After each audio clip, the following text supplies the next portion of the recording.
Hola, muy buenos días. Bienvenido a clase más de física. Hoy damos una clase sobre dilatación térmica de la materia, pero en términos cualitativos. Es decir, no vamos a hacer cálculos, simplemente vamos a hacer la descripción.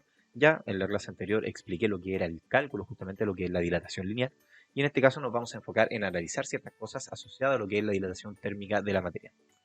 Primero que todo debemos saber lo que son los modelos matemáticos. Si bien acabo de decir de que no nos vamos a enfocar en el cálculo, sí debes conocer cuáles son las variables justamente que afectan a una dilatación térmica. Entonces, bueno, se le llama dilatación, pero también es contracción. Tú también puedes calcular lo que es la contracción de la materia en base a lo que es la fórmula de la dilatación. Ahora, el fenómeno que se estudia generalmente es qué le pasa a un objeto cuando aumenta la temperatura, y en ese caso es dilatación. El caso contrario es cuando disminuye la temperatura, es una contracción térmica. Ahora, existen tres tipos de dilataciones. Realmente es la misma, solamente que proyectada en varias dimensiones. Tenemos la dilatación lineal, ya que es la que está acá, cuya fórmula es variación, ojo, variación de dilatación lineal o variación de longitud. De hecho, ese triangulito debes saber que significa variación. Ya el triangulito es variación y siempre es final menos inicio, menos inicial. Ya, siempre, absolutamente siempre en ese orden. Por lo tanto, esa fórmula nos va a entregar la variación de qué? En este caso de la longitud, en este caso del área y en este caso de la superficie, según sea el caso lineal, superficial o volumétrica. ¿Ya? Ok.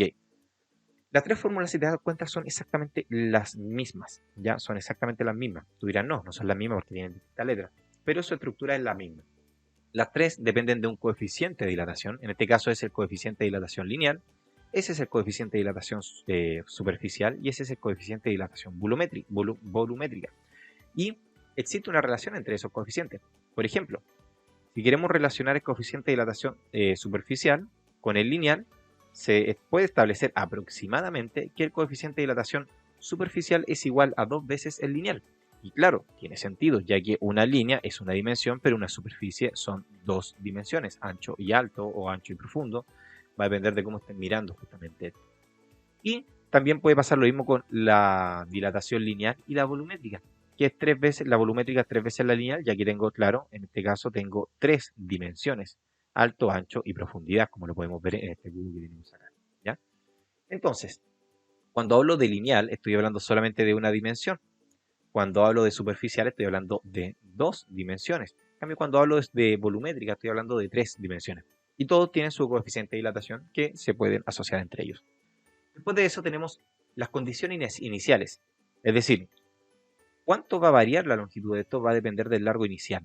Mientras más largo sea, más va a dilatarse. Acá es exactamente lo mismo. Mientras más grande sea la superficie, más dilatación va a haber. Mientras más grande sea el volumen, más dilatación va a haber. Es decir, los tres dependen de sus condiciones físicas iniciales. Y finalmente, en común tenemos la temperatura, porque la variación de temperatura va a ser común en las tres situaciones. Es decir, cuánto va a variar la temperatura es lo que va a afectar directamente, en este caso, a la dilatación, ya sea lineal, volumétrica o superficial. Ya va a depender justamente de esas tres variables. Entonces, tú debes saber de que en una dilatación, ya sea lineal, superficial o volumétrica, depende justamente de la variación de temperatura. Depende de las condiciones iniciales, cuánto mide inicialmente, ya sea la línea, la superficie o el volumen, y del coeficiente de dilatación superficial, volumétrica o lineal. ¿Y qué es lo que es ese coeficiente? Bueno, ese coeficiente es un número cuya unidad es Celsius a la menos 1. Ya la tenemos acá, por ejemplo, acá tenemos una tabla de coeficientes de dilatación del aluminio, del cobre, del ímbar, vidrio, zinc, entre otros. Y acá está el coeficiente, en este caso es el lineal, coeficiente de dilatación lineal, pero ya sabemos que podemos multiplicar por 2 para sacar el superficial o por 3 para sacar el volumétrico. Y su unidad de medida es Celsius a la menos 1. Ya esa es su unidad de medida. Son unidades por grados Celsius, básicamente. Ya eso es lo que nos está diciendo. Entonces, 23 por 10 a la menos 6, es decir, 23 dividido en 10 a la menos 6 o 0,000023. Ya son 4 ceros seguidos del 2, 3. Del coeficiente de dilatación. Y depende del material, fíjate, todos son distintos porque todos son materiales distintos cuya estructura atómica es totalmente distinta uno del otro. Su ordenamiento molecular interno, su estructura, cómo se ordenan los átomos internamente es distinta. Por lo tanto, van a dilatarse de mayor forma o menor forma dependiendo justamente del material que sea. Ahora, analicemos algunos casos que son bastante importantes. Tenemos acá una lámina bimetálica. ¿Qué es una lámina bimetálica? Es una lámina que está pegada una a la otra, que una parte es plomo y la otra parte es acero. Se llama bimetálica porque está compuesta justamente por dos metales. Bi es dos. Cuando esto apareció justamente en algunas preguntas de prueba de selección universitaria, cuando esto se calienta, por ejemplo, si está calentado, se va a doblar hacia allá, si está enfriado, se tira hacia adentro. Ahora, ¿cómo saber hacia dónde se va a tirar? Debo fijarme en quién tiene mayor coeficiente de dilatación. Veamos, el plomo y el acero. Plomo, acá está 29 por 10 elevado a la menos 6 y el acero es 11. ¿Ya? Entonces, uno es 29 por 10 elevado a la menos 6 y el otro es 11 por 10 elevado a la menos 6. ¿Ya? Es decir, el plomo tiene mayor dilatación térmica. Al tener mayor dilatación térmica, si yo me voy a la fórmula de variación de longitud, era coeficiente de dilatación multiplicado por largo inicial multiplicado por la variación de temperatura. Si yo esta barra bimetálica la someto a un aumento de temperatura, evidentemente el plomo y el acero se van a someter exactamente al mismo aumento de temperatura. Los dos tienen el mismo largo inicial, pero los dos tienen distinto coeficiente de dilatación. Por lo tanto, todo es igual en esto, menos eso. Por lo tanto, por consecuencia, se van a elongar de maneras distintas. ¿Ya? Ok, entonces, ¿quién se va a dilatar más? El que tiene mayor coeficiente de dilatación. ¿Cómo saber si se va a tirar hacia arriba? La pregunta podría ser, ¿se va a tirar así o así? De hecho, de esa manera lo plantean en la prueba de selección universitaria. Bueno, tenemos que entender que si yo me estiro hacia afuera, justamente acá se van a crear separaciones que va a permitirle al material justamente poder elongarse más. Alguien podría decir, ya, pero si tú tiras una línea así de esa manera, es lo mismo que tirar la línea acá abajo. ¿Miden exactamente lo mismo? Sí, miden lo mismo. Pero es el plomo el que necesita más espacio y acá se van a crear aperturas que le va a permitir justamente estirarse. Por consecuencia, él acá se va a cerrar eso en algunas partes y va a hacer que se tire menos. ¿Ya? Por lo tanto, de esa manera se tiene que ver. En cambio, cuando se enfría, pasa totalmente lo contrario. Ahora, otra situación emblemática que se analiza justamente en este caso es en los círculos con agujeros. ¿Ya?